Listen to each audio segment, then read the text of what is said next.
All right, we'll wait for that to populate, and then we'll get going. We'll copy that.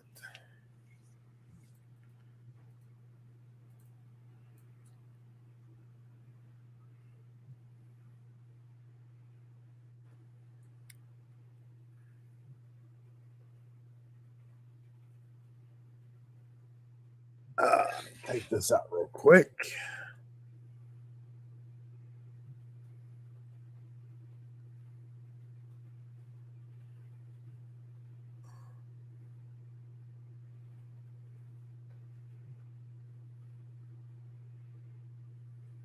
Share that to Facebook. All right. So, I hope if I change that back over. All right, what is good, everyone? Welcome to this very special edition of the Wrestling with Fans podcast. Tonight we are doing night 4 of WrestleMania week, and it's time for a full in-depth WrestleMania preview. As you can see, I am joined by my boy Rick. What is good, my friend? How you doing, bud? Doing wonderful, doing wonderful. We were gonna do this earlier in the week, but we had to push it back a little bit, which is just fine. Plenty of stuff to talk about. And as I always do when you're on the stream with me, there's links to all of Rick's stuff, the Game McNerdia, down in the video description below. But let everybody know if they're not familiar with you, what you do and where they can find you online. Yeah, so I was doing a bunch of videos and stuff for him and things. We're moving everything over to our content channel, which is going to be Game McNerdia. As he said, the links are going to be below. But yeah, we did some more filming this week, started to do some interviews, some new reviews, made some more jerky, did a couple of different food videos. So yeah, a lot of new content coming, and we're getting back on some Twitch coming up here in the next week or two. So Sweet. yeah, Like I said, you can find his links to everything. They're going to be down in the video description down below. So make sure you check that out. Show the guys some love. Rick, we are here to talk WrestleMania 39. Mm-hmm. It's coming to us this coming Saturday and Sunday, April 1st and 2nd from SoFi Stadium in the greater Los Angeles area. Now, I don't know if you've seen it because this is the first time I've seen it. Right before we went live, I was pulling up Wikipedia to pull up the full card. We know what matches are happening on what night now. All 13 matches. Yes, we do. So I'm very happy about that. Now, I also got to grab this because those that joined on Tuesday when I did my WWE 2K23 stream where I let 2K23 simulate every match. So I have what 2K23 thinks is going to win. But how do you want to do this? Oh god, no, I got the hiccups. Excuse me. You want to go in order? You want to start with the get the big one out of the way, or where do you want to kick this bad boy off? Let's go 7-1, man. Yeah, let's save the big ones for the end. All right, so let's start with let's just go in the order we know they're going to happen in. Well, at least we'll start with the match we know is going to kick off the show.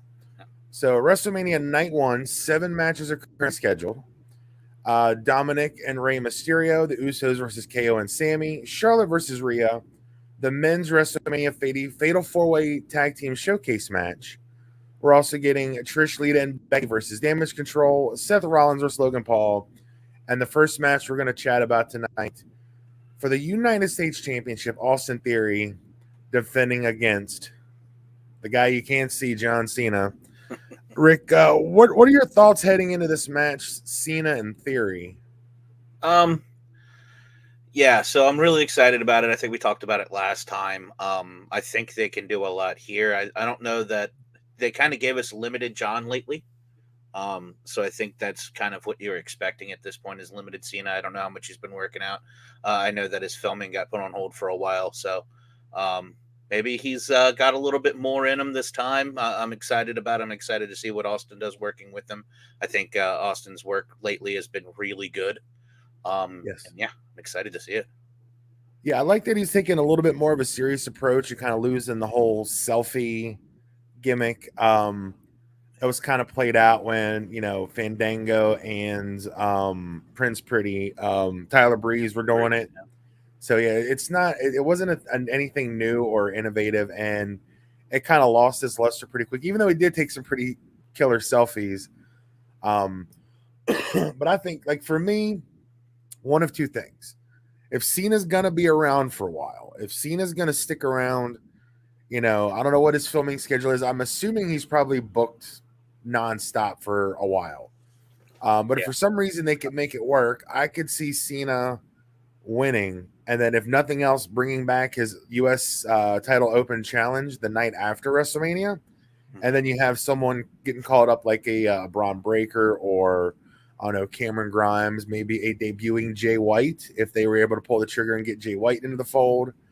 There's so many things you can do, but my gut is still saying I think after the promo that Cena cut a few weeks back, basically just ripping Austin Theory apart. If Theory doesn't win, he's for all intents and purposes, he's buried. He's done. Yeah. Yeah. And I Yeah. think that they've got to pull the trigger on Theory now, or you're going to lose everything. Yeah, it's a horrible thing to do, especially when you build it to this stage, right? I mean, this is where you make the stars, and you've aligned everything. He could come out with John Cena right now. John Cena can make him immediately a viable star, and if John Cena, off of his hiatus, making movies, napping, comes in and just beats us. And the thing is like I said, limited John Cena, right? I mean, John Cena is not going to come in and put in a 25, 30-minute classic with Austin Theory and then come out on top and still put Austin Theory over. That's not going to happen. Yeah. John Cena is not going to be able to put together a really long Austin Theory almost had him kind of match. Austin Theory has to win. This is 8-10 minutes. I mean, when I remember watching the the Undertaker docuseries they did on the network. Oh, what the hell is it called now? I've watched it so many times I've drawn a blank, but both guys had trained to do like a 30. Yeah, The Last Ride. Thank you. I should have known that. They trained for like a 30-minute match and they got a 5-minute squash. So, that was only just a couple years ago, and I have no doubt that John Cena could be in ring shape to put on a 30-minute match. So whether or not they get that is, a different story. But you think so? I think it's going to be a great match. I think we're going to get Cena. In my own head canon ahead of time, I'm thinking like Cena's just going to like beat the crap out of Theory. He's going to toy with them, and then Theory's just going to kick it into another gear. And I don't want to say he's going to get like a win out of nowhere, but I think he's just going to come back and just fire up. And I think he's going to be John. I think you're going to have a made man at WrestleMania in the opening match. That's nice. But anything else to this than you want to add? Yeah, I'm not trying to insult John Cena. Obviously, he's one of the greatest of all time. I know what you mean. I'm only pointing out that the last match we watched him was that tag match, right, where he came in and he was in there for 2.5 minutes, bounced off the ropes a couple of times, hit 2 or 3 key moves, and then the match was over, right? So I mean, I don't think he's built for those kinds of matches right now because he's not in the day-to-day shape. That's not what he's doing. Yeah, like, I get exactly what you're saying. Yeah, like The Rock's not coming back tomorrow to do a 30-minute match. That's not going to happen. Yep. All right, so let's get your official prediction. Cena or Theory? Who you got for the opening match of WrestleMania? Austin Theory. You're going Theory. I like that. See, I'm in the same camp because again they put so much time and effort into him under Vince that if they don't do anything with him now, then you've kind of lost all that momentum you built. Otherwise, you have a made man and a future star. So I'm with you. I like Austin Theory in this one. Who won in the 2K? In the 2K version, Austin Theory was the winner. Hey, all right. So which surprised me because Cena's like a rated 94 and Theory's somewhere in the mid 80s, and it was like a 5-minute match, and it was over pretty quick. But for those who are wondering what I'm talking about, if you go onto the videos on the channel, the live videos, you can find the live stream from Tuesday night where I played through every match in WrestleMania 39 and let 2K23 predict everything. So when we reference that, that's what we're talking about. So you can check out that video after we're done here. And I'm just going to go in the order that Wikipedia has them in. So I don't know what is going to main event. I want to ask you what you think it is. We'll talk about that later. Seth Rollins versus Logan Paul. Now, I talked about this the other night. I don't know if you've seen this. There was an interview with somewhere on E, I think. They were interviewing Becky Lynch, and they were talking about WrestleMania coming up, and the interviewers asked specifically about Logan Paul. And just to kind of paraphrase, she said, I'm out here doing what I love with the people I love. I'm making the towns 3, 4, 5, 6 nights a week. He's wrestled what 2 or 3 matches a year, and I'm wrestling 52 weeks a year. So no, I don't like it. And Mhm. as someone not in the business, I can fully understand where she would be coming from here. However, Logan Paul has been very impressive in the few opportunities he's been given on TV. Yeah. What do you think of Logan so far and his prospects against the drip god himself, Seth frickin' Rollins? I mean, what did she think they were going to do with him? Tyler Breeze? Like, where do you think he starts then if you're not going? Yeah, Like, yeah, it's so silly, right? It seems like we have this story a couple of times a year where we get the part timers, whether it's Rock comes back for a WrestleMania or, somebody's coming back, Stone Cold's coming back for Kevin Owens, and like, you're too old, you haven't been around long enough. We always have that you haven't been around enough lately for the level that you're playing at, right? That you're yeah. just kind of getting that time. And yeah, I mean it's fine. It's kind of played out at this point. I don't know that maybe they were trying to do some heat for that. I don't even think it's necessary that Becky Lynch talks about Logan Paul anyway. No. Um, so I'm just kind of more that was pointless. But you got to put him in with Seth Rollins, right? I think we've talked about that a number of times. What do you do with a guy that athletic? If Yeah. you're getting him part time, you only get him at a limited amount of time. You put him in with the best guy that's going to give you a potential 5-star match out the gate, right? Mhm. That's what you do with him. They're doing exactly Yep. what they should do. Quick shout out, Power Gaming. What is good, my friend? It has been a while. I have not been on the stream. I've been on live all this week, but it's been a while since I've been live. Welcome back to the live stream. Thank you for hopping in for a little bit tonight. We're just going to chat some WrestleMania 39 predictions here. But yeah, I mean, I really couldn't have said it any better than the way you put it. I think, and then with what he's been given, even the match with Roman, which I don't think a lot of people expected much from, I thought was excellent. I thought his WrestleMania match last year was excellent. I thought his performance in the Rumble this past year was excellent. Yeah. So, I mean, the guy's athletic ability is, up there with some of the best performers in the ring right now. And I've said this before on the show. I mean, when you have Shawn Michaels, arguably the greatest in ring performer of all time, as your personal wrestling coach, I mean, you're in really good hands Oh yeah. to learn from, the just say it the best in ring performer ever in Shawn Michaels. So It's WrestleMania, right? yeah, and Mr. Wrestle. I mean, me personally, I consider the Undertaker Mr. WrestleMania because of the streak, but Come on. that's just me being a mark for Mark there. He probably could have beat Giant Gonzalez too, though. But that's fine. Yeah, I mean, El Gigante.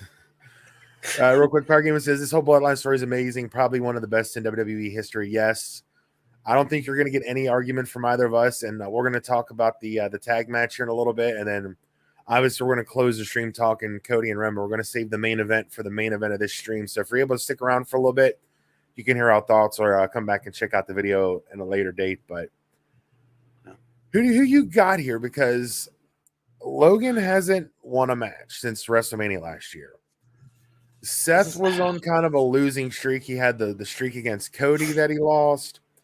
And then, he's just kind of been doing whatever he's been doing for a while. Do you pull the trigger and give Logan this big win to a guy that's only going to work 2 or 3 times a year? Or do you give the guy that's going to be there 52 weeks a year, making towns 4 or 5 nights a week, a well-deserved WrestleMania win here? I mean, Sure. part of me thinks WWE is going to have Logan Paul win. Like, I just have that feeling, but my gut is still got to go with Seth Rollins. And 2K23 agreed on that one. You got it. So here it is, right? It's got to be Seth, right? Seth has given away so much the last couple of years, where he was arguably the best talent in WWE for years now.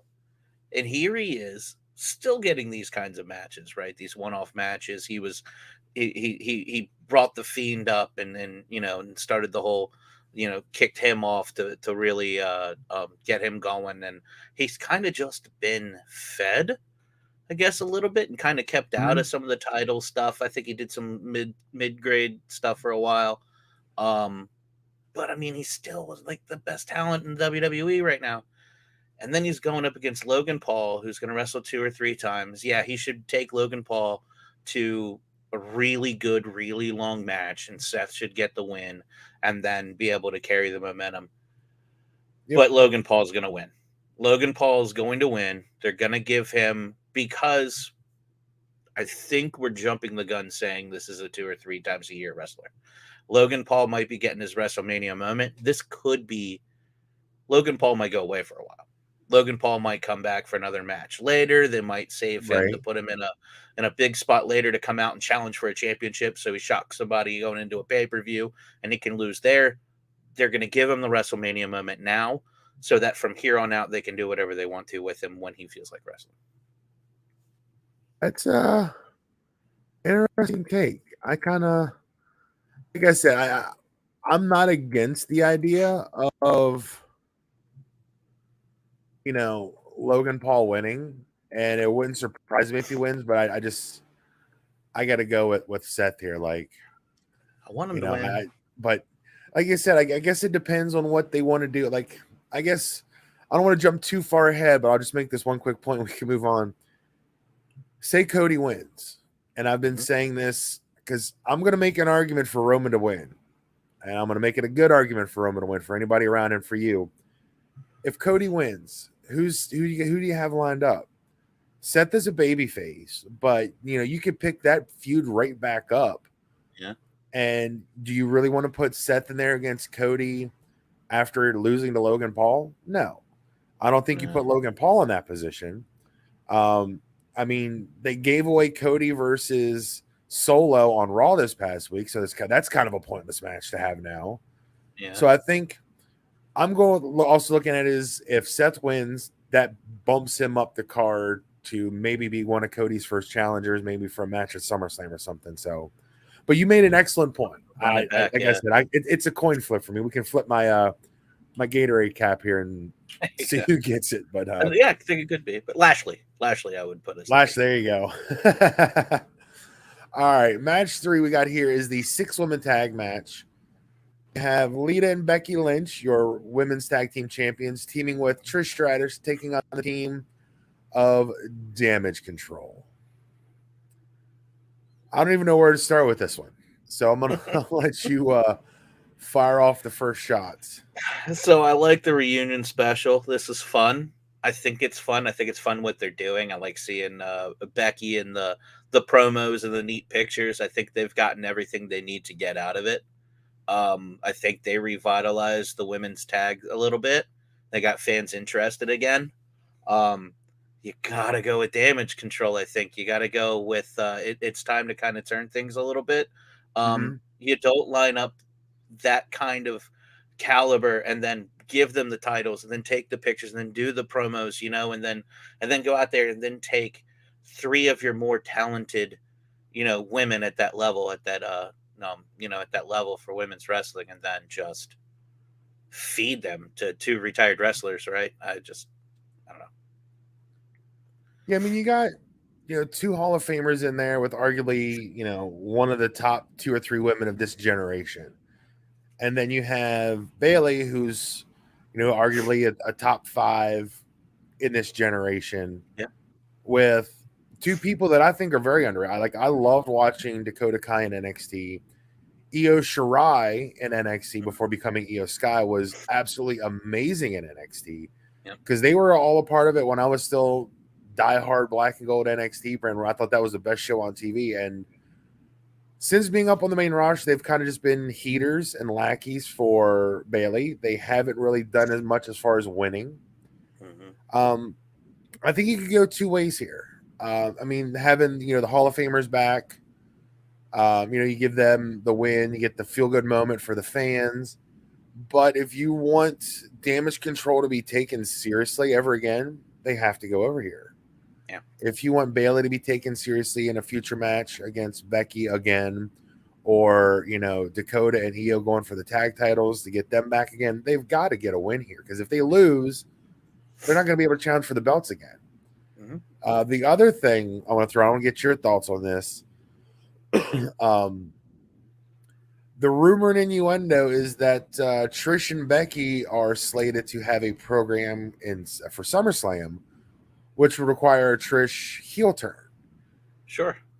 So, if that is the case, do you see Trish making the turn here at Mania, or do you think this is like a Raw after Mania, let them get the feel good win and then do the turn after? No, if that's the direction they want to go. No, you do that here. I didn't know that that was coming. I mean, that's oh my just God, the yes. rumor and innuendo from all the dirty sheets that are out there. So I mean, take it with a No. pinch of salt. But I mean, You I'd get be all Becky for a Lynch Trish and Becky Lita ready to program. go.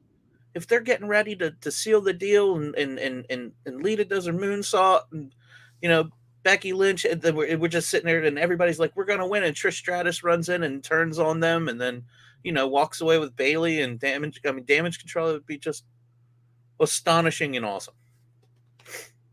It would just be awesome. It would be that would be a really big WrestleMania moment, one that Yep. you wouldn't really get to see. And then otherwise. Bailey and Lita. What? That would be cool. That'd be pretty I mean, cool. then So you could have 2 matches that are worth watching out of that. It's just nuts. I got to go with Team Babyface here. 2K23 had Damage Control one in a very, very long match. You get them, 2K. So I take it you're with Team Damage Control here. Absolutely. I think it's. I feel it feels very Austin Theory to me. It feels like that same thing where if you're gonna do anything with them, you can't stop them now. Because that's how they've done for years, killing off anybody with any kind of momentum. That's the Vince thing. That's the thing that's supposed to be fixed with Triple H. You can't set up this WrestleMania and go right back to burying everybody. I mean, you very well could.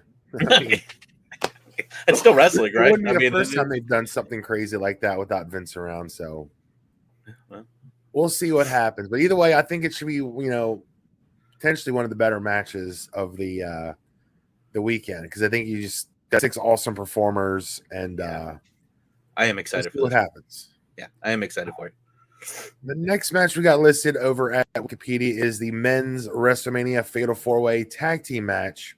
Mm-hmm. You got Braun Strowman and Ricochet taking on the Street Profits, taking on Alpha Academy, taking on the Viking Raiders. Now, I don't know if you got a chance to see Raw this past week, but it was Strowman, Ricochet, and Profits versus Alpha Academy and the Viking Raiders. Chef's Kiss, 8-man tag match. Yep. Montez Ford, and I'm going to use Brock Lesnar as my gimmick here because Montez is in a box somewhere, but Montez goes for the frog splash, jumps up like 90 feet in the air, spins around, and then lands it perfectly. Craziest frog splash I've ever seen. So if anybody watching hasn't seen it, I'm sure it's on WWE's YouTube channel and TikTok, and you can find it on social media, but it is worth going out of your way just to see that alone. You got 3 established teams that have been together for a while, and then you have Braun and Ricochet, which have been together for maybe a month or so. I mean, what do you do in a match like this when you just got 4 random teams just thrown in just to get them on the card, brother? Braun Strowman's no stranger to winning tag titles with a small child, So, yeah, instead of the referee's son, it's actually his son, Ricochet. Rick O'Shea. He's Irish. You just can't tell. He's Sheamus' long lost cousin. Yep, that's awesome. I'm excited, man. Just for reference, 2K picked the Viking Raiders. The Viking Raiders came out on top, which was kind of a shocker. But I mean, the Raiders haven't done much on the main roster. I mean, they were amazing in NXT as War Machine. Then they brought them up as the Viking Experience, and then they changed it to the Viking Raiders and had their finisher be the Viking Experience. And then they were hurt. They released Sarah Logan. They brought her back, and they've pretty much just been jobbing. So I don't know how 2K came up with that, but I definitely don't see it. I mean, if I've got to put my money on a team, it's I mean, the Profits is probably the safe bet. And I kind of want to say Alpha Academy because I love Chad Gable and Otis. or Otis. I mean, I gotta go with Profits here. I think they're probably maybe one of the next teams in line for some kind of tag title opportunity down the road, and this would be a good way to showcase them.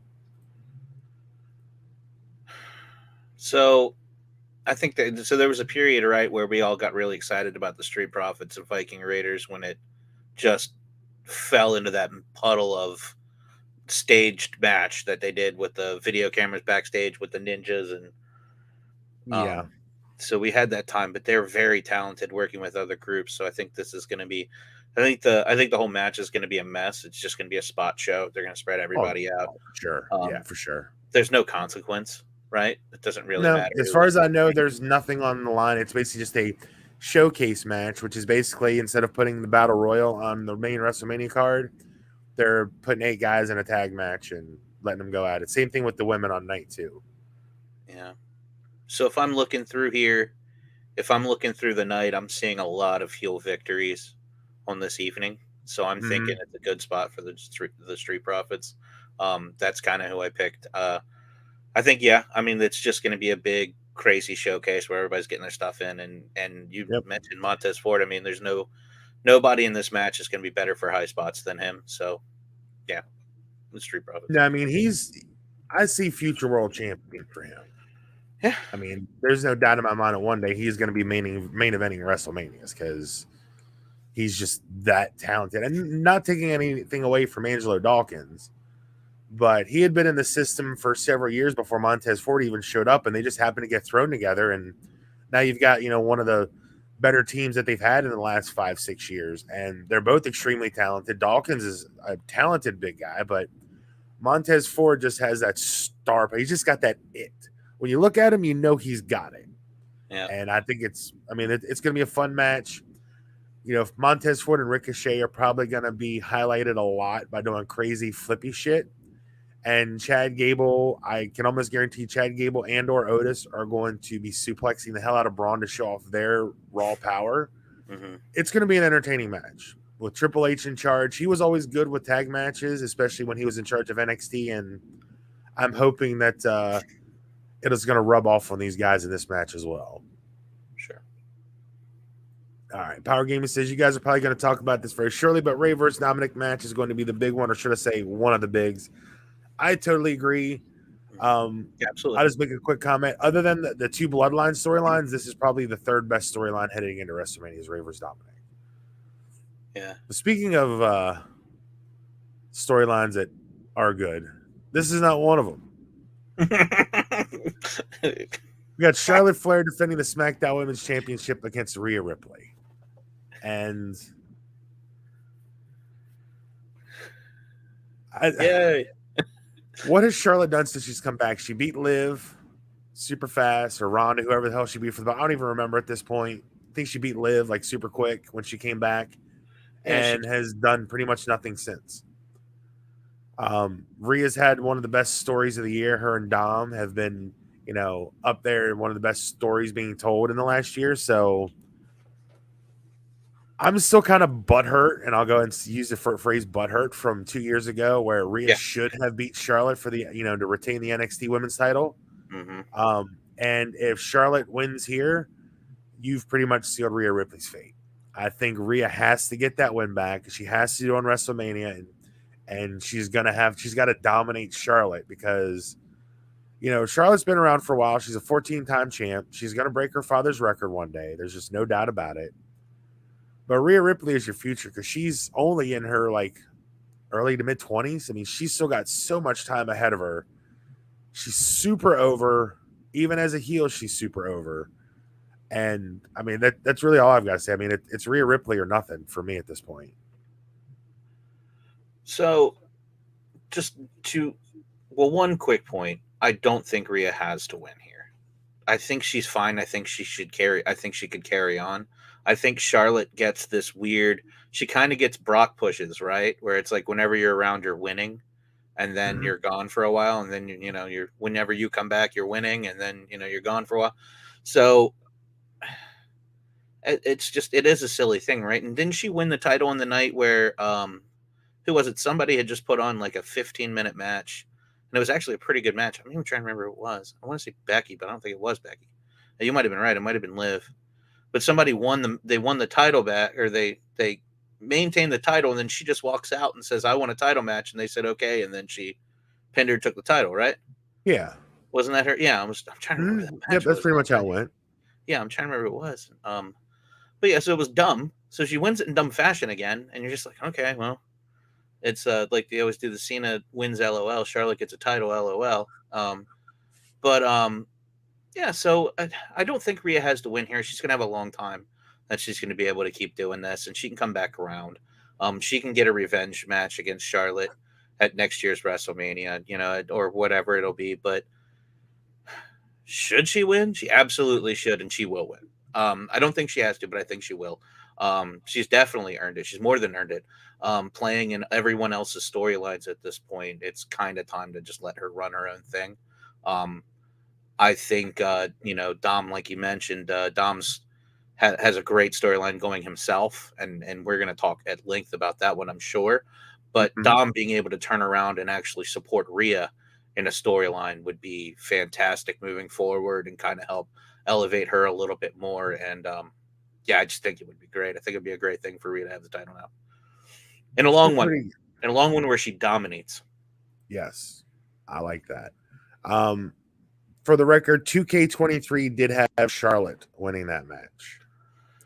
Uh, So let's get to the one of the matches that I'm very excited to talk about, and I'm sure you are as well. It is the tag team match for the undisputed WWE Tag Team Championships. Jimmy and Jay, the Usos, taking on Kevin Owens and Sami Zayn. Rick, I will let you fire off the first shots on this one. Oh boy, this is good, right? It's a match everybody wanted. I think it's the match everybody's wanted for 8 years. Since they've all these groups, they mixed it up in NXT for a little while, didn't they? Mm-hmm. Or just maybe lower card WWE for. I seem to remember them being in matches and stuff around the same times. But anyway, this is the kind of thing that you want when you see like Kevin Owens is out, and Sami Zayn is in, and then Sami Zayn's out, and then Kevin Owens, and then just they've gone back and forth, and you're like, when are they going to tag team again? When are they going to get back together again? And now you've built this Sammy versus Jay for so long, and you finally get everything that you wanted in one match. Um, I love it. I love it, and I can't wait. So that's kind of all I got on it. I hope it's the longest match in WWE history. Yeah, they couldn't make this match, long enough because it's just going to be. They've told such a good story. Mm-hmm. Um, not just with who's to me like everybody's all about Sammy. This has been Sammy's story. Yep, that's To me. me, this has been just as much Jay Uso's story. Yeah. Because you got to remember, if you go all the way back to the very beginning of this whole bloodline thing, it was Jay versus Roman. Roman beating Jay into submitting, into acknowledging him as his tribal chief. That's where it all started. And just the way Sammy and Jay played off each other. Mm-hmm. And Jay being excellent on the mic in his promos, talking about, I loved you. You were my brother. I trusted you when I let my guard down. What did you do? You backstabbed me. And then the other thing I want to highlight there is the look on his face when Sammy looked at him and said, you're just mad that I hit Roman with the chair first. And Jay just had this like moment of clarity on his face where he's like, fuck, he's got me. Mm-hmm. You got me. So I mean, there's a lot of people that have wanted, Sammy to be the one to dethrone Roman, but to me, at the end of the day, if it's not going to be Cody, I think it should be Jay. And I think at some point in the future, the bloodline will, officially implode, and I think we'll get another Jay versus Roman match where I think they'll finally settle the score from 2 years ago when all this started. And then the way Kevin Owens' retort to Sammy on Raw a couple weeks ago when Cody was out there with him, saying, you wanted to bring down the bloodline. He's like, but you never said you wanted to be my friend. And to me, it hit me like a ton of bricks. I'm like, wow, he's actually right. Like Sammy, he's always been saying that we need to work together to bring down the bloodline. We need to work together to bring down the bloodline. We can't do this alone. We have to do it together. And then KO hit him with like, don't you want to be my friend again? Like we used to be best friends. And I'll just throw Cody in this because they were really smart with how they used Cody to bring these two together. So the fans didn't turn on Cody for wanting Sammy to have the match against Roman. And I think the three of them played off each other very well. And then now that they've separated the two and Cody's doing his Roman one-on-one thing, KO and Sammy have been very good together. I think the Usos have been really good on the mic. This is probably, I'd almost say I want to see this match more than Roman versus Cody. This is the match I want to see more than any of either night is this match. Because this is, Roman, yes, he's a tribal chief, but again, like I said, it's just as much Jay's story as it's been Sammy's for the last year. And I think finally getting these guys in the ring together and settling it for the titles, it's just going to be magic. I have no doubt it's going to be magic. But here's the real question. Who wins? All right. So I got a complicated ending. All you right. want to go first? Mine's kind of complicated. You got a complicated one too? No, mine is actually fairly cut and dry. So I'll go ahead. All right. Have at it, my friend. So here's my complicated ending. Kevin Owens and Sami Zayn win. It's going to be pretty long. I think it'll be a pretty even match. I don't want any interference. I hope there isn't any. I don't think there will be. But I think they win, and I don't think it's over from there. I think Roman comes down, and I think they're beaten up and they're tired, and Roman just beats the ever-loving crap out of them to pay them back for losing the belts and disrespecting our tribal chief and family and name, blah, blah, blah, everything else. And that's it, right? I think Roman's going to come down. I think he's going to clear the match, and I think that's what's going to set up night 2. But you are going KO and Sammy to win. I'm going KO and Sammy, and then it's a bad night for the Usos doubly. Yeah, to me, I think, spoiler alert, but I think, WrestleMania this weekend is going to spell the end of the title reign of the Bloodline. Yep. We'll obviously talk about the main event at the very end of the show here, but I think to make up for I'll use air quotes there because I don't think Sammy should have been the one to dethrone Roman, but to kind of as a consolation with the great story they've told, I think Sammy and KO are going to walk out undisputed tag champs. It's going to be a feel good moment, and I'm very excited to see how they play this out. I'm really excited. Like I said, this is probably my most anticipated match of the entire weekend. You think it's clean? No interference? I think it'll be clean. I think Roman is going to be too preoccupied with Cody.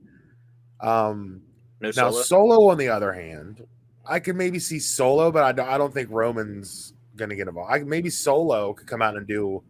I kind of see what you would do with Solo coming out as Roman's henchman to attack his brothers. Mm-hmm.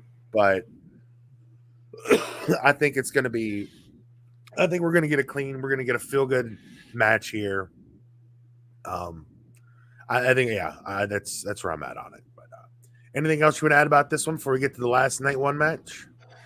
No, I think that's pretty cut and dry, right? I think it's everybody. Yep. I think most wrestling fans coming in, and I'd be interested in anybody watching, commenting if they think it's either this one or anything else.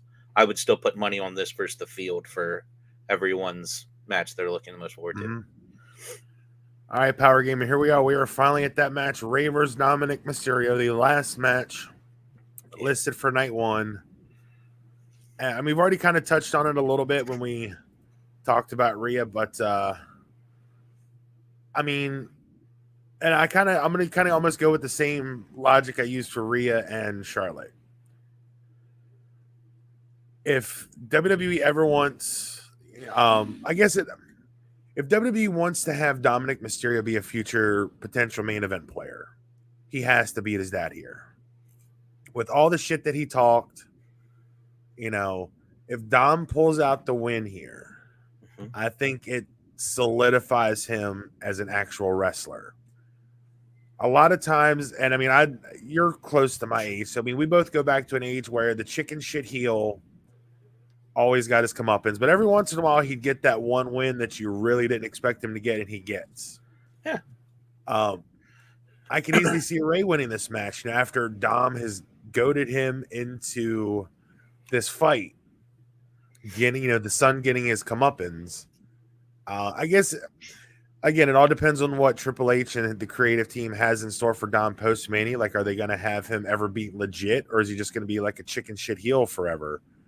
But either way, I thought it's been an amazing story. It started with the video vignettes they would post to social media with them showing up at the Mysterio house for holiday dinner and getting kicked out. Like, just such good stuff. Like, So good. such good shit, pal. Mhm. To quote the immortal Vince McMahon. But it's going to be a great match. This could be a sleeper match of the weekend because it's such a personal storyline. Like I said, other than the 1A, 1B of the Bloodline stories, to me, this is the third best story going into WrestleMania. What's your take on it? I think it can go for a long time. I think it's the match that'll break down. I think this is the match where you get the fighting out in the crowd or any of the silly stuff that you want to do. That this is the match you kind of do it. You make it more intense than usual. I think you see a different side of Dominic because he's fighting his father. Maybe. Mm-hmm. I'd like to know how close Rey Mysterio is to retiring because that's got to be coming. I wouldn't be surprised at all if Dominic Mysterio wins this match in this feud, and then Rey Mysterio comes out and announces, that it is retirement. Um, Obviously, Rey still has a ton to give. So the other side of it, I would be just as satisfied for Rey to come over Dominic here, and then Dominic go away and have to rebuild himself as a single star to find that, and then finish Rey Mysterio's career later. Mm-hmm. I'd be fine with that too. I think you can go. I think Dominic can't get any lower than he is right now. He's kind of below a chicken shit heel, right? Because even a chicken shit heel gets the pins. He's I kind mean, of a he's chicken borderline shit a comedy character at this point. Yeah, I mean he's getting beaten up as a side character who isn't even winning matches. So he's not even a chicken shit heel that's holding a title. He's a heel that's doing nothing. But standing behind Rhea. And I think that might be his place for a long time. I think that would be a good place to be for him to kind of build him back up, to start from the bottom and kind of move your way up. Because I think putting him over Ray here almost doesn't feel right. I know what you want to do, but I think blasting him into outer space would be pitting Rey Mysterio, beating him. Yeah. So So you're going with Ray? I want Ray. I want Ray to beat him now, and I want Dominic to come back around and finish Ray off at a later date in a revenge match where Dominic's built himself back into a singles wrestler. The same guy that wrestled a pretty freaking great match against Seth Rollins. Like, I want that Dominic back. And to have that now would be insane. Yep. Power Game says it's got to be soon because he's being inducted into the Hall of Fame this year. And to be perfectly honest, I'm still not ruling it out that they make this a potentially career-ending match. My whole thought process going in this, as soon as they announced Ray for the Hall of Fame, I'm like, okay, it's going to be father versus son, Ray's career on the line at Mania. Dominic beats him. Like that was where my head canon was going. I'm like, Ray's going to the Hall of Fame. He was the first one announced. We're eventually going to get to this match between him and Dominic. It's going to be at Mania. Does Dom goad him into this match and his career? I mean, there's still a chance to add that in. The Hall of Fame. SmackDown tomorrow, the Hall of Fame tomorrow. So I mean, there's still. It's not out of the realm of possibility. Yeah. I mean, yeah. My initial gut was to say Dom, but again, you said there's a lot of heels winning, so I kind of feel like it's got to balance a little bit, and I think Ray's going to pull out the win, and I think at some point down the line, Dominic will get him in a rematch with Ray's career on the line, and then Dominic will get the win and retire his father. Yeah, I could see that playing out. I think it's a great, yeah. And I was originally on Dom, but I kind of like the idea of Ray getting the feel good win here, and Dom getting his payback later on. One last WrestleMania moment for Ray. In his Hall of Fame Indeed. So here's the other question I got before we move on to night 2. Yeah. What match main events night one? We know Theory and Cena is the opener. There's a lot of talk of the Charlotte versus Rhea closing because A, they usually have a women's match close, or they have in recent years, and B, Royal Rumble winners main event WrestleMania. Now, in years past, the last match on isn't always the main event. They've announced like multiple main events that go through the entire night. I think it's going to be Charlotte and Rhea is going to be the last match, but it KO and Sami versus the Usos deserves to be the last match. Or Ray, I'd even be okay with Ray versus Dominic being the last match. But I think if you want to send that crowd home happy on night one, it's got to be KO and Sami and the Usos closing the show. So that is my hope. That is my prediction because not only I don't think that's what's going to happen, but I think that's who deserves it the most is to be that last match. So, what's your take? Who's closing night one? You can't close with Charlotte and Rhea because the story isn't there, right? You can't close with that story. You got to close with a story. So it's got to be Ray versus Dominic or Usos and Owens and Zayn. So it's got to be one of the two of those. What you can do, which is kind of the lazy way they've done it every once in a while, is you co-main event, right? So you can do Charlotte and Rhea as the co-main event that comes on before the actual main event, which is the Usos and Owens and I think Zayn. it's I mean, KO and Sami. yeah. I mean, you've been building these storylines, these two, the Roman Reigns and the Usos stories. You've been building them for years now. They headline both nights of WrestleMania. Yeah, I think the bloodline has been the driving force in the company for the last 2 years. Even when some of the stories have started to splinter off in recent months, they are still the driving force behind WWE creative. And you're right. I think Cody and Roman's going to close night two. You have to close night one with KO and Sami versus the Usos. That the moment that KO and Sami win those belts is that entire. It's an open arena, but the roof's going to blow off the place, figuratively, of course. So, all right. So recapping night one, we're both on Austin Theory. You've got Logan Paul. I've got Seth. You're on Damage Control. I've got Trish, Becky, and Lita. We're both on the Profits. We're both on Rhea. We're both on KO and Sami. We're both on Rey Mysterio. We both think that KO and Sami should main event night one. So we are pretty locked in really close. There's only two matches we differ on as far. Yeah, one's without major consequence, right? Yes. Yep. So let's move on to night number 2. Now, on Wikipedia, it has the main event listed first, but of course, we're going to skip that and do that last. Let's start off with what I think could be just a brutal match for the Intercontinental Championship. It's a triple threat. Gunther defending against Drew McIntyre and Sheamus. Yeah. This is going to get brutal. Mm-hmm. They're beefy men. Beefy men slapping meat. I expect Drew and Sheamus, and even Gunther for that matter, their chests are going to be as red as this light behind me over here. Oh my God, yeah. It's going to be brutal. Like, my chest is going to hurt watching this match. Yep. These guys are just going to beat the ever living hell out of each other. Everybody's going to love it. But for a winner,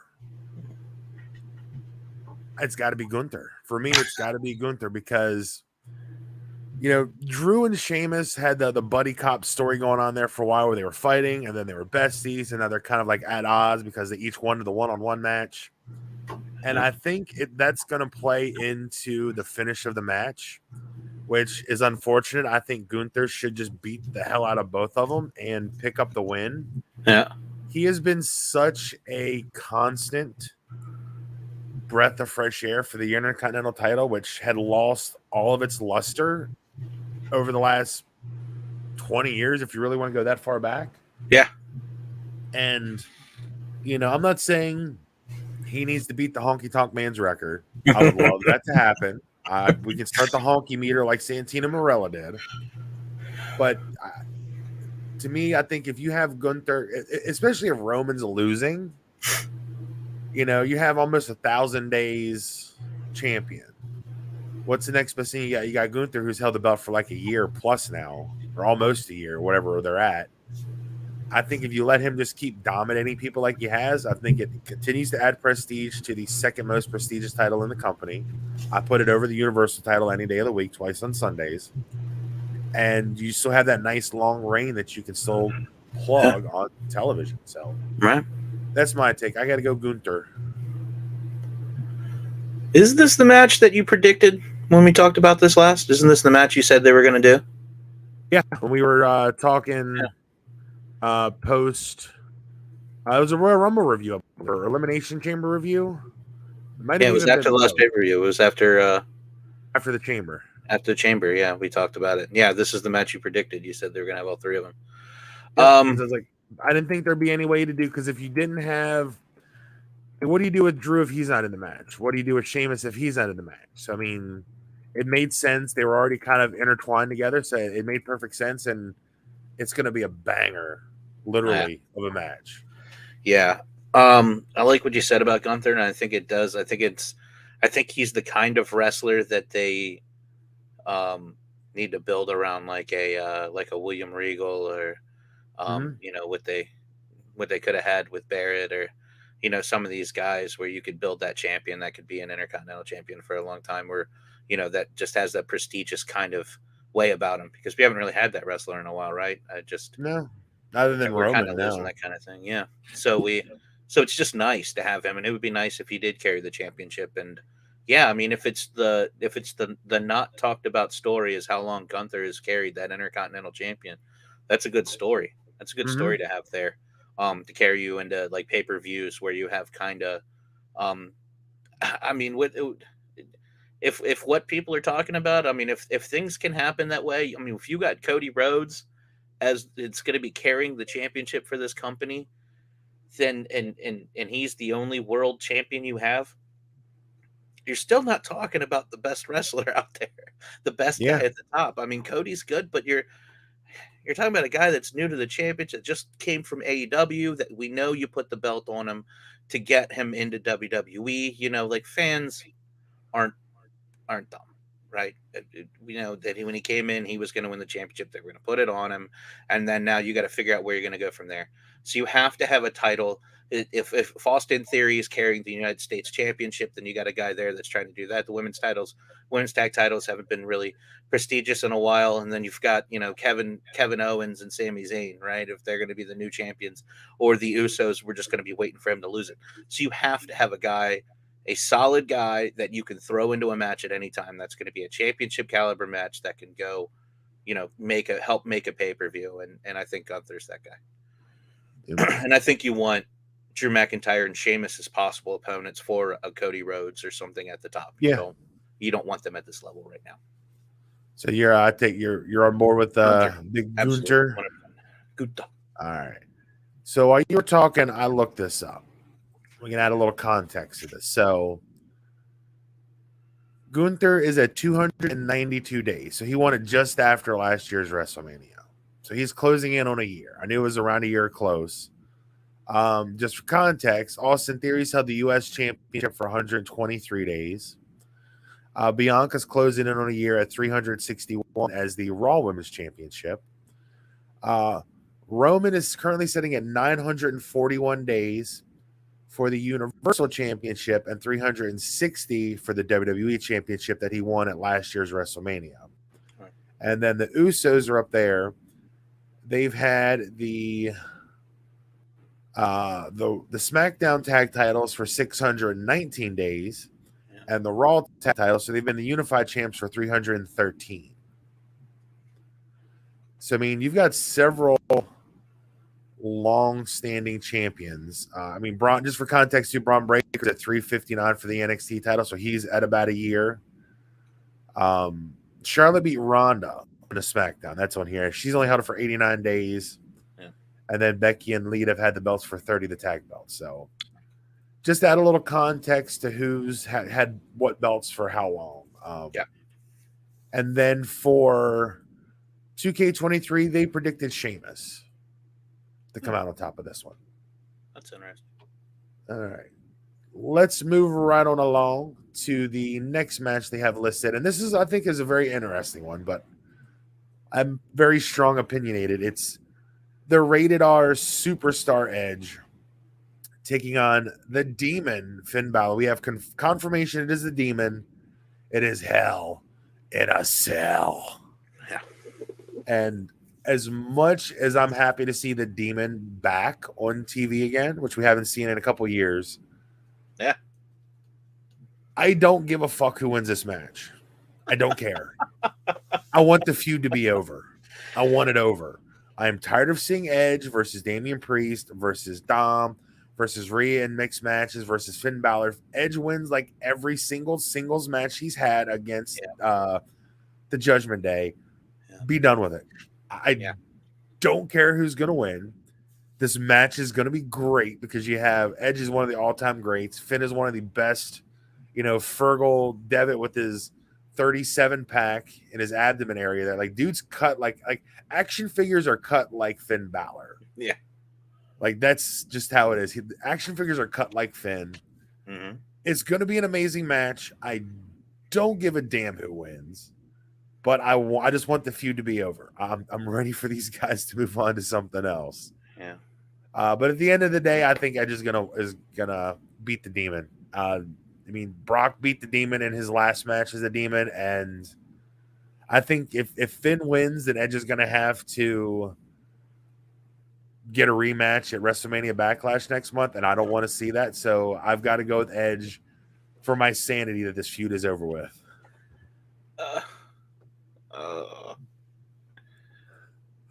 Am I wrong though to want this? I just don't care. It's got to end, and if it has to be Edge play the track through here, but what was it last year on the podcast? The Lamb Chop. This is the song that never ends. Yeah, I made one called "This is the Feud That Never Ends." Yeah, and I recorded it and I just looped it over like 5 times, and I would play it on the show. And I don't even remember what feud it was for, but I was like, "This just never ends." And now we're here at Edge and Judgment Day, and I just want it to be over. It's gotta go because you're not having, how like most feuds, they at least mix other people in to keep them interesting, right? Between pay-per-views, you just can't have the same people fighting all the time. Edge is beating everybody in this, right? Like you said. What point is there to putting him over Finn Balor here? Like, there's no point, right? So I really don't want Edge to win. I think you put him over Finn Balor, especially with the Demon gimmick being back. You just kill anything that's Finn Balor at this point, don't you? If Edge beats the Demon now, then you're just like, so what is the point of Finn Balor at all? I mean, he can't lead a group to victory. He can't beat Edge at his age. He can't even turn into a superhero, monster and beat him. He can't win with anything. So what do you do with him? So, but then you look at Finn Balor, and like you said, if Finn Balor wins, we're gonna get this again, right? Yep. We're gonna we might get a revenge match, and it keep going. So you don't want either one of them to win. That never ends. You It really just don't goes want either on one of them to and win. on, my friend. I'm gonna go with the Demon. I'm gonna say the Demon. I think the Demon's gonna win. I think he has to win, but I still think it should end. I think what should happen is Edge takes a break from wrestling for a little bit, backs his wife, and they go into a Rhea feud for a couple of months, I'd love to see Beth and Rhea reignite something after Mania. I'd totally that be cool would be with that. wonderful. And I think they could do that. And I think Edge could be in her corner going, yay, while Dominic's in the other corner going, yay. And then we can just move on. And then they're gone. And Finn Balor's on to bigger and better things because everybody's out and about doing their own thing. And he's just like, I could see, Edge winning here and this being the end of the Judgment Day too. Because Damian Priest isn't even on the card. Yeah, it's the best way. I think he's in the Andre the Giant Battle Royal tomorrow night on SmackDown. Dom's got his daddy. Rhea's got the queen. So Rhea's gonna come out on should come out on top, I think. And then, what do you do with Judgment Day from here if 2 of the 3 members lose and Damian Priest doesn't win the Battle Royal, 3 of the 4 members losing their matches WrestleMania weekend, like what's the point of having the group at that point? The one thing I do hope we see though, and again, if you want to jump down the dirt sheet rabbit hole, rumor and innuendo is that Gangrel is going to be in LA this weekend to What? potentially be a part of Edge's entrance for WrestleMania, which of course then started swirling the rumors. Would Tony Khan allow Christian a one night only appearance to complete the Brood trilogy and have the Brood reunite for Edge's entrance at WrestleMania? I don't think we'll see Christian, but I think having Gangrel there and doing another full on Brood entrance will be fucking awesome. The Brood's theme is like a top 10 wrestling theme for me. But what if Finn loses? Okay, so now if they're going to come out like that, if they're going to make this that whole thing, then I'm actually okay with the demon just being destroyed, and then Finn has to come up with a whole new character and come back like outside of this. yeah, But what if he loses and then Rhea comes over and basically challenges him as the leader of the group, and then he leaves, and then she's just got Damian and Dominic behind her, and then that's the way it goes. You know what I mean? Like maybe they just downside they kick Balor mixed out. gender matches are all the rage in the last few years. So I mean, it wouldn't be out of the realm of possibilities. And then she's the championship leader, man. She's the one in charge. She runs the whole show. She's the one that everybody simps out for, man. That's the way to go. I'd be cool with it. Yeah. And for the record, 2K23 picked Edge winning this one.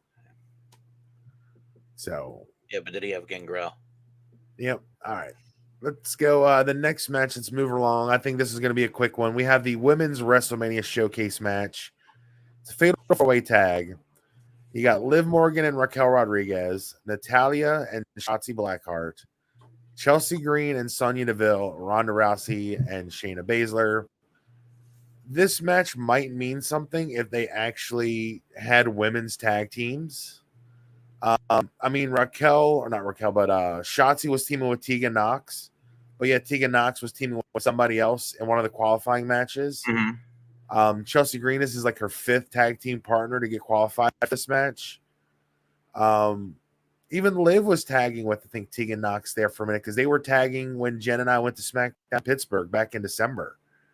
They were a team then. I mean, Ronda and Shayna are the only actual tag team in this match, and I mean, it's Ronda and Shayna. I mean, I think they're just going to completely dominate the other 3 teams, and it's going to be a squash. I don't see anything else really for this match. So that's my hot take. Yeah, I mean, I get it, and I know the Rousey and Baszler thing, but I don't know, man. I don't think that's fun. I think them getting comically, outsmarted or something would be more fun. I think that's a match worth watching. I don't really need to keep seeing them or to see them squash people right now. So I'd like to see Liv Morgan and Raquel kind of outsmart them and win somehow using the other teams. I think Chelsea Green just returned, right? So I don't know. Yeah, she's only been back for a couple months. And Natty and Shotzi, like, okay. I mean, Natty's a perennial lifer in WWE, and Shotzi's another one that was great in NXT, gets caught up to the main roster, and kind of gets lost in the shuffle. Yeah, I mean, you might as well have just made this a little mini battle royale and had all of them fight each other. Yeah. Right? I don't know, man. I just don't care. Liv Morgan and Raquel, I guess. I'd go with that. And then, make it fun. Have them outsmart them and win. Yeah. I mean, Liv and Ronda had a thing for the title, so I mean, it would make sense. And I mean, I like Raquel. Someone call her Raquel Gonzalez from NXT. I know all their NXT names. I'm still trying to remember their fucking main roster names, but I wish they would kind of turn her into a monster heel. I mean, she's a beautiful woman. She has a beautiful smile, but she's kind of like she reminds me of like smiling Finn Balor when Finn Balor came back and he was just like, yeah. just smiling and happy all the time. Like, be a mean, badass bitch that you are. Like, you're like 6'2". But yeah. And 2K23 did pick Ronda and Shayna in this one. And that match went very long, a lot longer than I thought it was going to. Yeah. All right, moving along. We just got a couple more left to do here. Raw Women's Championship matches night 2. The EST, Bianca Belair going one-on-one against the Empress of Tomorrow, Asuka. Rick, what you got on the Raw side of the women's matches? I like Asuka, but you can't take it from Bianca right now. You'd scan. Love Asuka, but not gonna happen. I don't really have anything to add to it, really. I think the match will be great. I think they're fine. I think I have a problem with. I think we talked about it with Alexa Bliss against Belair. I don't think that the talent was there. I think that made it a match that Bianca kind of had to play down to, and I hate those kinds of matches because she's way too talented for most of the matches she finds herself in WWE right now. Yep. And it's terrible because it almost makes it look like she has to take breaks to let other people keep up with her, and it looks bad. But I think we don't get that with Asuka, which I'm excited about. So, yeah, I think we finally get a Bianca match that we want to see. So you're going with Asuka But then on that one? Yeah, Bianca for sure. What, you said Asuka? No, Bianca.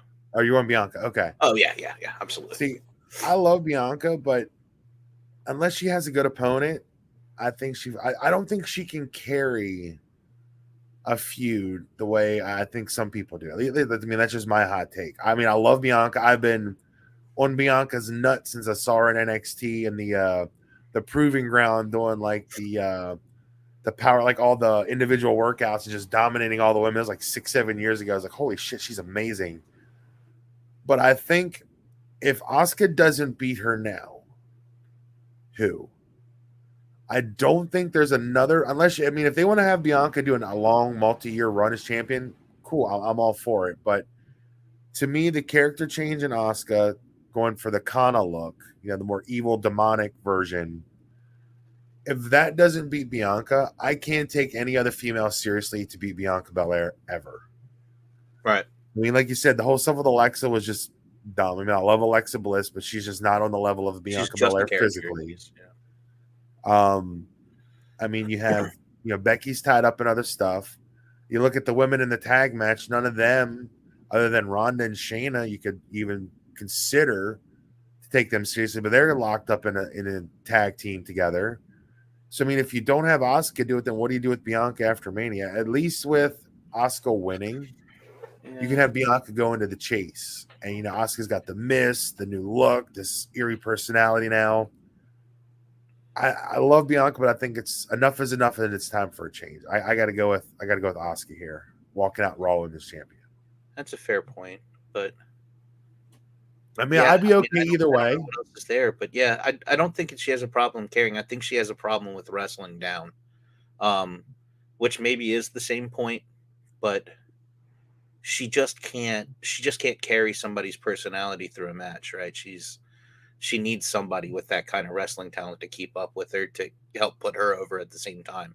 Otherwise, she kind of starts to look like a robot who's just going through the motions and all of the promos on her body too. That's the other thing is I don't know what it is, if it's just who's writing it or if she's trying to be somebody that she not really is, and her promos are just bad. Like she just talks in this weird cadence that doesn't make sense. Like a normal people don't talk like that, but yet she still does. I mean, just my 2 cents. But anything you want to add about this one before we move on? That's it. All right, let's get. I'm sure we can get through this one pretty quickly. 2K23 picked Brock Lesnar to win this match. We have Brock Lesnar versus Omos or Almost, if you're Brock Lesnar. I only have really one thing to say about it. If Brock Lesnar is done with the company, I think Omos wins. Otherwise, I think Brock is just going to dominate because Omos is very cool. I've watched him on social media. He seems like a very fun and genuinely nice dude. He's still just so green in the ring. And unless they plan on making him like a challenger for Cody, which, again, I don't know what they have in store for Cody after Mania, win or lose. I mean, my gut's saying Brock.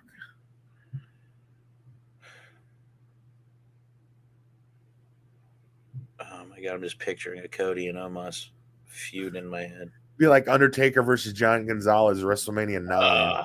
You brought up John Gonzalez. Yeah, he's back. Undertaker versus Great Khali from like Great American Bash 06 or whatever that was.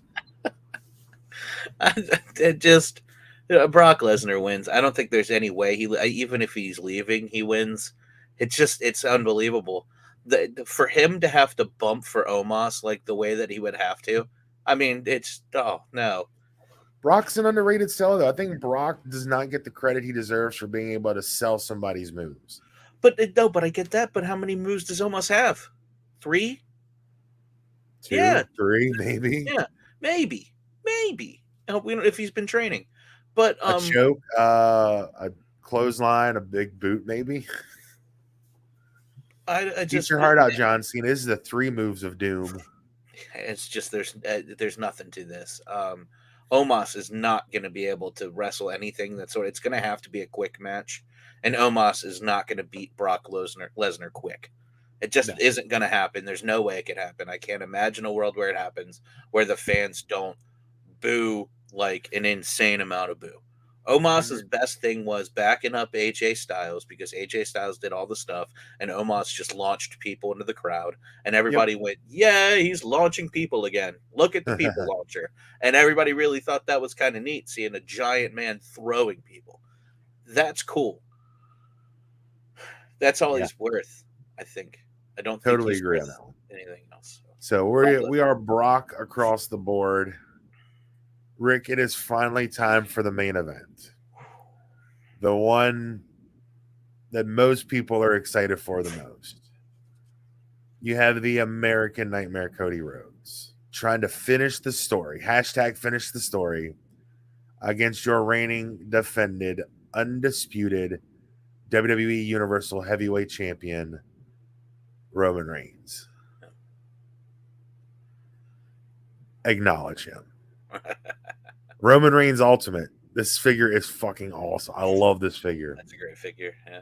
It's not quite. I mean, the top picks from last year is really good, but I mean the Ultimate is just on another. Even though it's the same head scan, it's on another level with articulation. The belts I are great, digress. even though I hate them, but they actually look really good. Do what?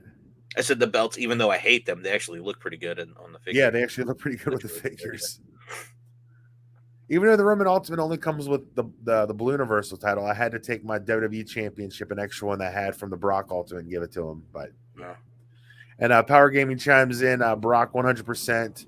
I like the red thing around his neck. That's cool. Yep, it's the it does come with the lei. Yep, the lei.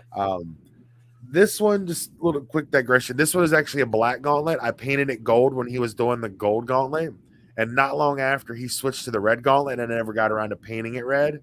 So luckily, the new figure has the red gauntlet like it's supposed to, so I don't have to do another repaint on him. So I'm okay with it. Plus, it's got the updated Bloodline T-shirt, which is nice. But my Tribal Chief sets here on both my Tribal Chief set on my desk with Brock Lesnar. There you go. So, all right, where do you want to start with Roman and Cody? I think we've touched on a lot of the stuff Bloodline related leading into it. Let's pick up from the Rumble. The promos, realistically, if you want to be really nitpicky, this feud has been Cody versus Paul Heyman a lot with the verbal back and forth until the last week or so. Yeah. And the promos in the ring to me have been top notch. I think Roman's had some good jabs at Cody. Cody's had some good retorts. And then, last week where Solo was going to give Cody the spike, Cody hit him with the little sweet chin music. Right before that, Cody hits him with the line, you're going to be a tribe without a chief, Roman without a Reigns. For the first time in over 2 years, you saw doubt in Roman Reigns' face. And to me, that is just building and building and building to that moment where, for all intents and purposes, Roman's reign is going to come to an end. But I'm going to make a case for why I think Roman should win here in a minute. Just the back and forth between these two has been top notch.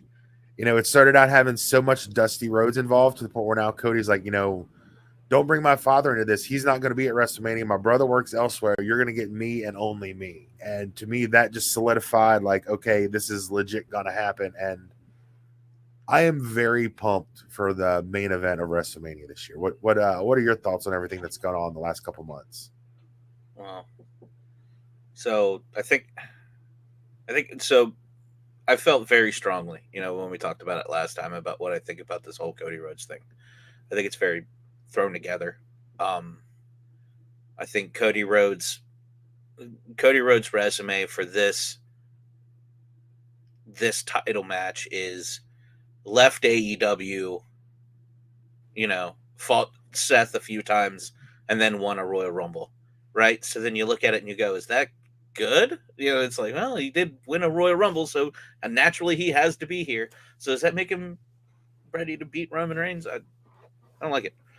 I don't like we're here. I don't like how we got here. I know we got hurt, so that's what I said. You had to hold off. You have to hold off. I know we got hurt, but that means the story's dead.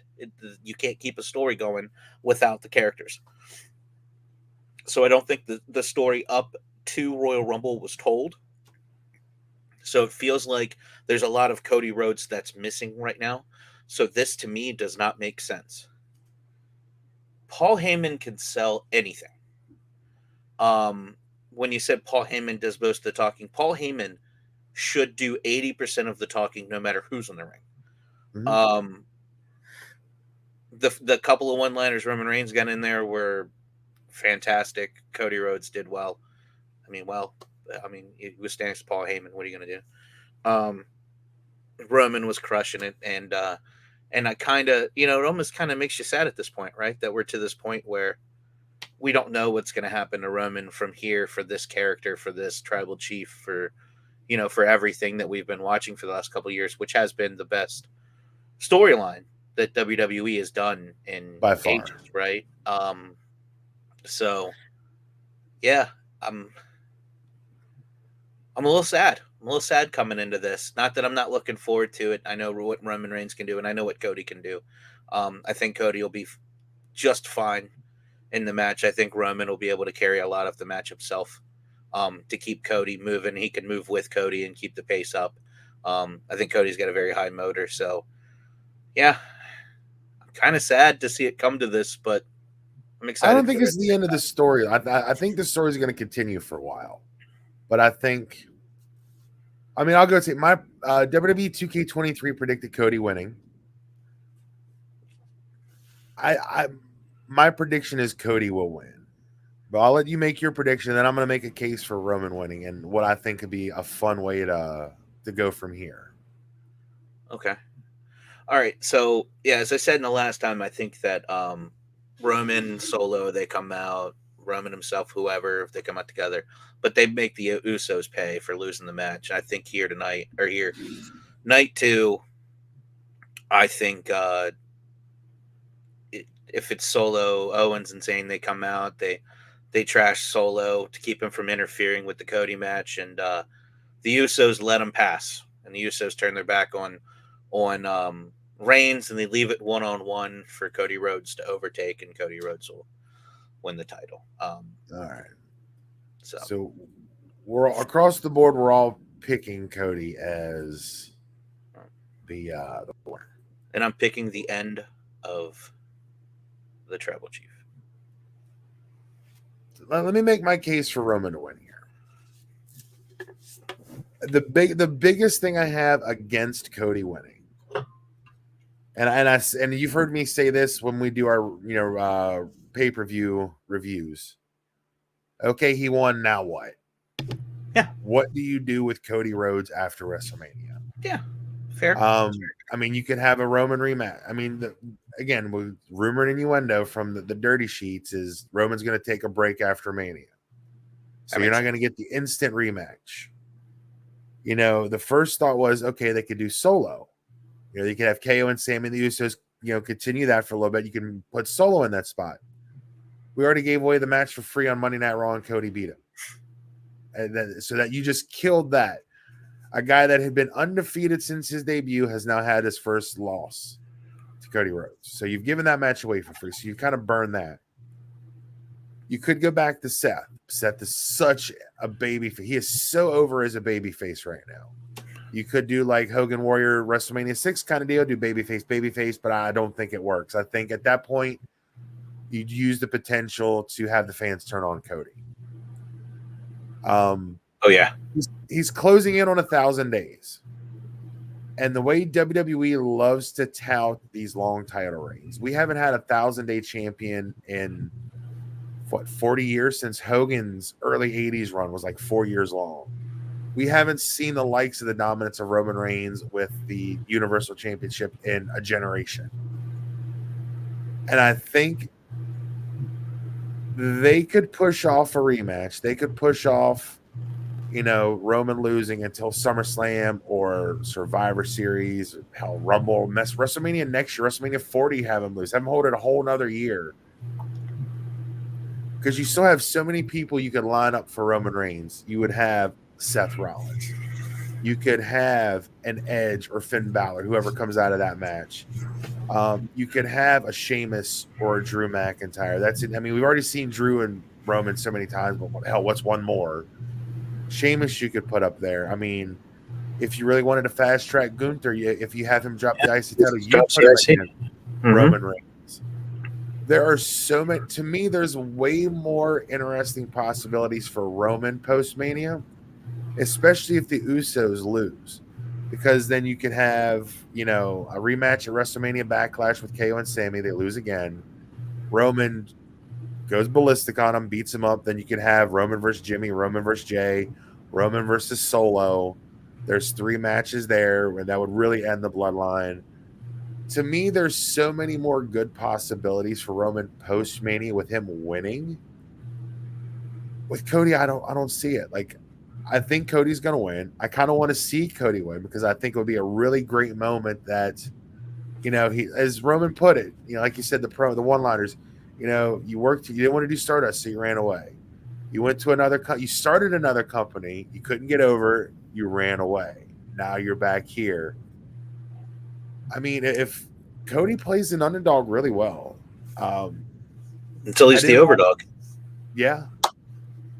So I mean, I think there's a good case that you can make to keep the belt on Roman at least to SummerSlam or have him lose it. Even if it's to Cody again at SummerSlam, I don't care. I think Roman hitting that 1,000 day mark like the week before SummerSlam would just be an amazing achievement, a generational achievement in a fake sport. But they could tout that forever. Roman's the greatest of this generation, holding the belt for 1,000 days. This is part of the reason why I wish that they would have had Cody just challenge for the WWE title only. Because Roman could have lost, he could have kept the Universal title, and he could have held that for another 3 years for all I care. And they need to split the belts somehow. And I wish that's the route they would have taken, but they didn't. So Cody's going to get both belts. And again, rumor and innuendo is there's a new championship design that's already been approved that could debut maybe as early as Monday's Raw after Mania. But like I said, my gut saying Cody, but I think you can make a very good case for Roman to keep the titles. I think there's a lot more potential good matchups post Mania for Roman than there is for Cody. I mean, that's I my don't think. 3.5 cents. That's I my don't tree think. fitty. I don't think a Cody title reign is meant to last. I think it's a pat on the back for coming back to WWE. Here's your father's name. Here's all the stuff that you really like. You can keep it. Thanks for coming back. We're gonna promo some Dusty. Everybody's gonna feel good about it. Um, yeah, it's just good times. Cody Rhodes. Here's your Royal Rumble win. Here's your WrestleMania belt. Get ready to lose it come SummerSlam to somebody else, and then we'll let you toil around at the U.S. or Intercontinental for the rest of your career. I mean, Cody also doesn't have the longevity to be a guy that's going to hold a title for very long, right? Cody does have a habit of getting injured and does have that Yep. kind of a history. So you're dealing with a limited window. You're not dealing very long with Cody. So the But idea they that we're strike while ending, the iron's hot, though. yeah. So that's the idea, right? You give it to Cody. You don't need to line up a lot of bodies because the next good body that you have should take the title from Cody. Maybe get Cody another big win at SummerSlam, and then he turns around and by Survivor Series he's losing it. You don't need to have people lined up for him. He could go into something with, um, Sheamus the next time around, or go into something with Lashley, or go into somebody you're not ready for. It, I gotta be honest with you, man. I think there's a point where he's gonna be the heel. I think I think he's Well, gonna get the AEW treatment, man. I think everybody's gonna turn around the same way they did there, where you just get tired of Cody Rhodes, who is not main event Cody Rhodes. He shouldn't be beating all of these guys because Cody Rhodes, honestly, he doesn't deserve to be there. I know he's a part of, he's Dusty's son, right? I mean, he's the son of a plumber. yeah, so that's great. But does he deserve to beat Roman Reigns? Seth Rollins?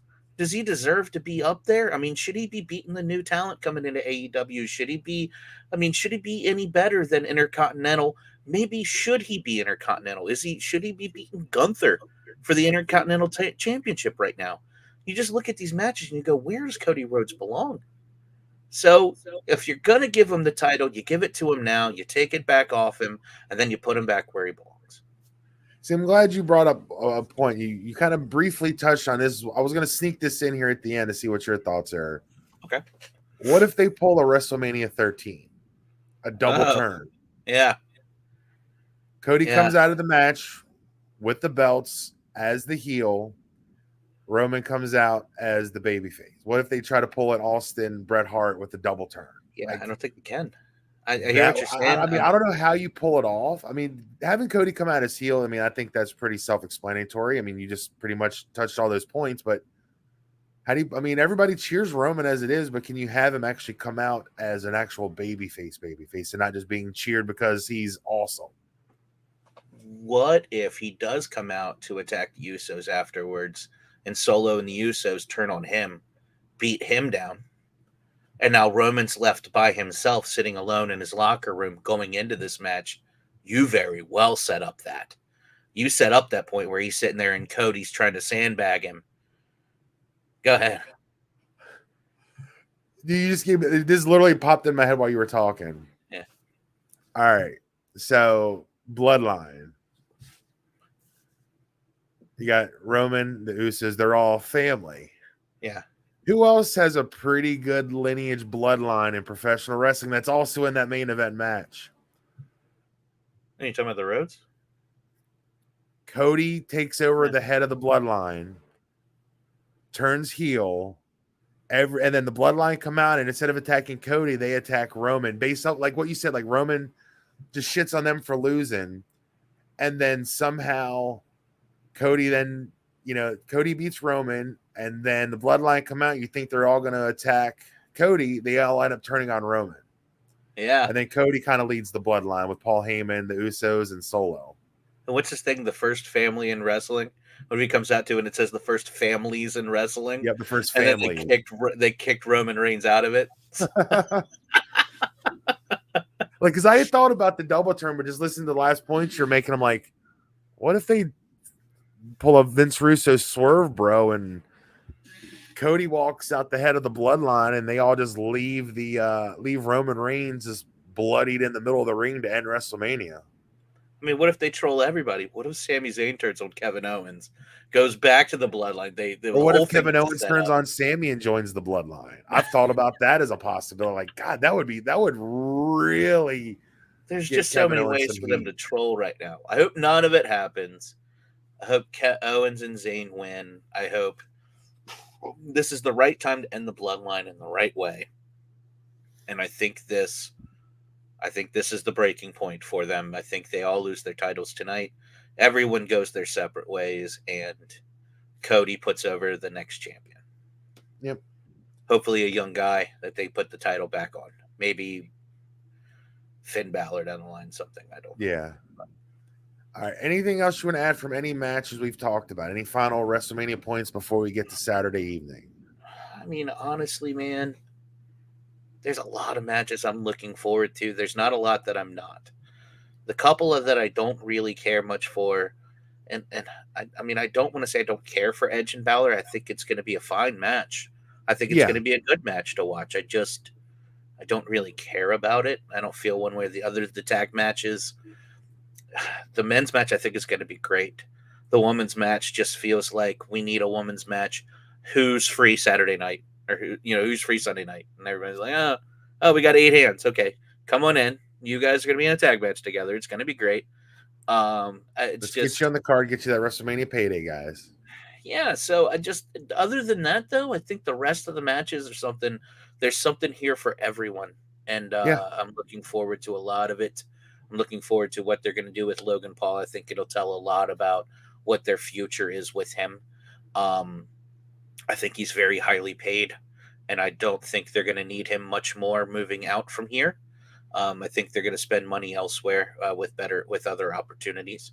Um, and then the only other thought that I have is I don't see Lashley and I don't see Bray. So The last Bobby Lashley is in the Andre the Giant Memorial Battle Royal, which is going to take place on SmackDown with everybody else that's not on the WrestleMania card.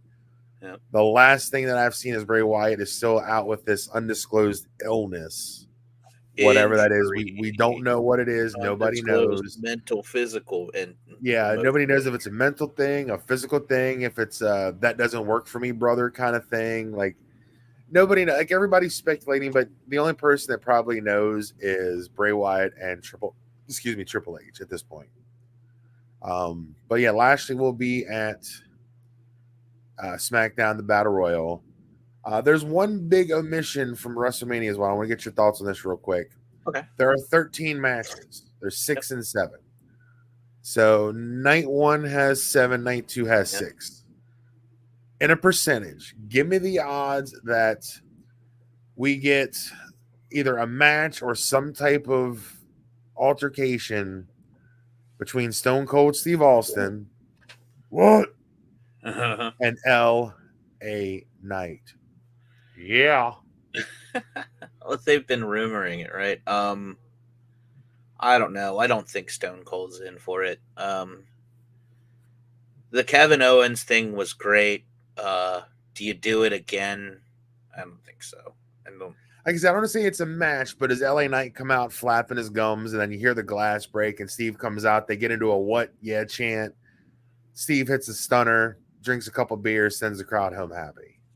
I mean, he just did the favors for Bray. What? I mean, what are we gonna do this year? And then he gets Rock next year at WrestleMania, and then he comes out and just get squashed in 3 minutes to 6 people elbows, and then we move on. I sure hope that, man. LA, for the first time ever, someone came out of a Bray Wyatt feud better off than they went in. Because it wasn't the Fiend. It's the first time with like a Bray match where someone's coming out of that feud better than they went in. Because Bray has killed so many people's momentums in the last few years. And I love Bray Wyatt. I love the spooky stuff. I love the Firefly stuff. I love the Fiend stuff. But I always say with him, once you get in the ring, then what? And we've seen what then what is.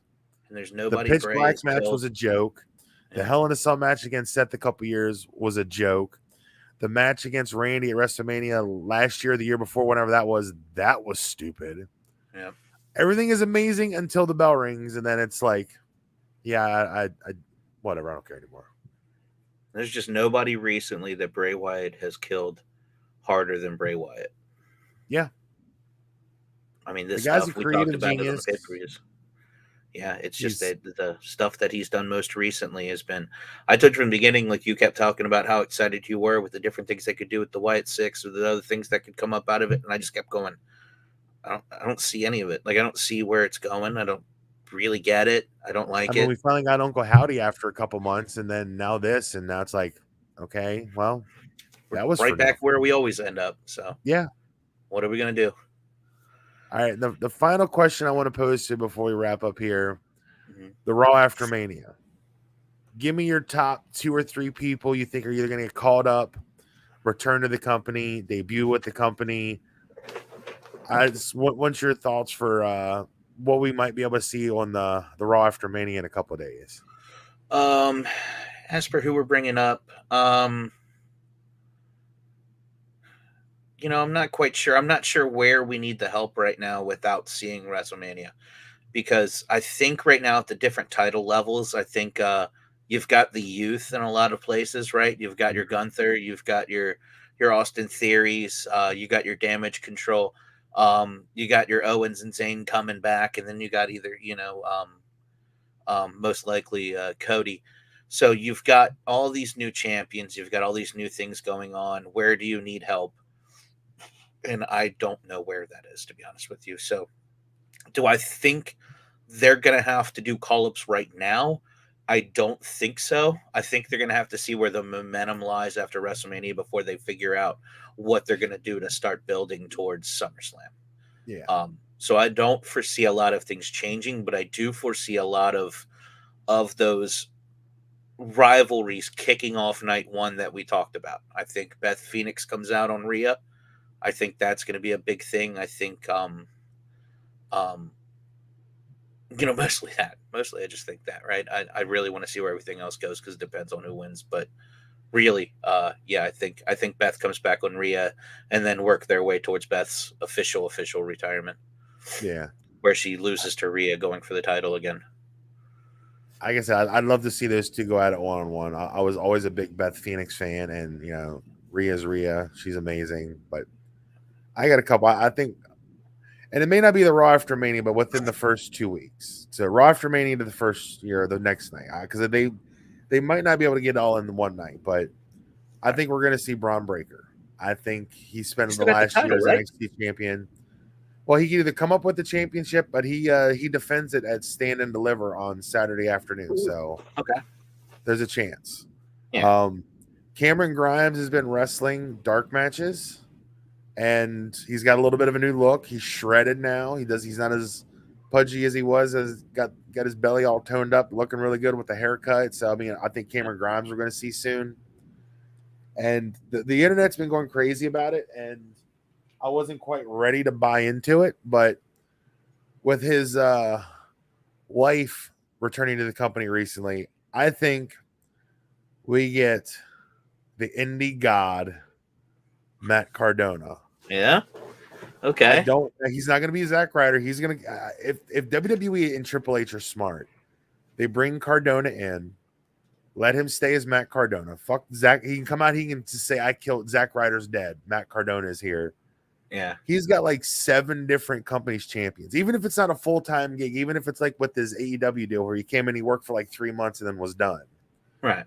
Have him come in, be Cody's first opponent because they have a history. They're best friends. Put him into the title picture? Why not? I don't know. You have him show up like Ultimo Dragon and like WCW in like 96 with like 7 belts around his waist, over his shoulders, draped off his arms, come in and talk about he's the indie god. Yeah. He wants the belts. He's going to go after. I mean, you have Cody kick his ass, obviously. Yeah, the fans will love that you finally get Cardona back, and then you squash him with Cody. That'll be maybe not squash him, but I mean, like, but how cool of a moment would that be? Like, if out of nowhere, Matt Cardona shows up on Raw to interrupt Cody Rhodes' opening promo or something. Put it back with Gunther, like put it. And I'm going to go out on the limb. Nobody knows yet, but I think I just have a feeling Jay White's going to show up in WWE. And we could see AJ Styles back soon too. And you got AJ, Jay White, the Bullet Club, Finn Balor, or the Good Brothers, Finn Balor. You got a Bullet Club. Cody's there too. You got to do it. I'm not going to call the Bullet Club because they won't have the name, but they have the OC, they have the club. They could join forces and do like a BC for life reunion in WWE. AJ coming back. You got AJ and Cody. You've got Randy. Randy's coming back. You got Randy and Cody. You got plenty. Rumors Randy might show up at Mania. Yeah, that's one person we haven't talked about. Yeah, but I think it's going to be fun, man. This has been a fun show, getting to talk WrestleMania. It's going to be an even more fun weekend. We're going to be watching both nights together. Again, show Rick and his crew some love in the video description down below. But one last time for those still in here, Rick, let everybody know what you're all about, where they can find you, and all the good stuff you're doing on your end. Yeah, Game McNerdy would do movie reviews, talk about video games, play video games, do food videos, just have a good time, man. Do a lot of silly stuff. So Game McNerdy on Twitch, Game McNerdy on YouTube. Sweet. And of course, you can follow Wrestling with Fans on all the social medias, Facebook. You're watching on YouTube now, so make sure you thumbs up the video and subscribe if you haven't done so already.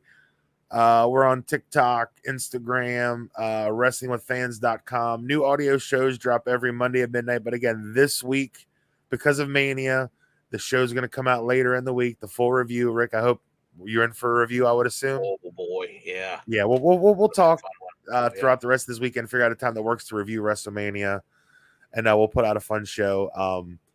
I am very excited for WrestleMania. And like I said, we're gonna be together. We're gonna have some fun, have some food, have a little party to watch Mania. At least night one, probably both nights, and it's gonna be a lot of fun. I'm very excited.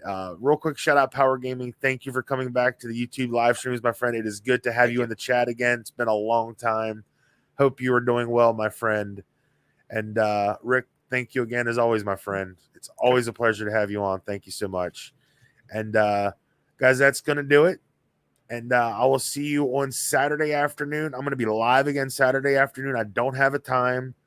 I'm going to review SmackDown, review the Hall of Fame, and talk about any last-minute news and rumors heading into WrestleMania Night 1. And then I'm going to be live again on Sunday. I'll do a quick solo kind of recap of Night 1, and then again, any last-minute things going into Night 2. I am very excited. Rick, thank you again, my friend. But until next time, thank you all for watching. Once again, my name is Kyle. We'll see you next time right here on Wrestling with Fans. Acknowledge him. All right, and we're out. We'll see you later, YouTube.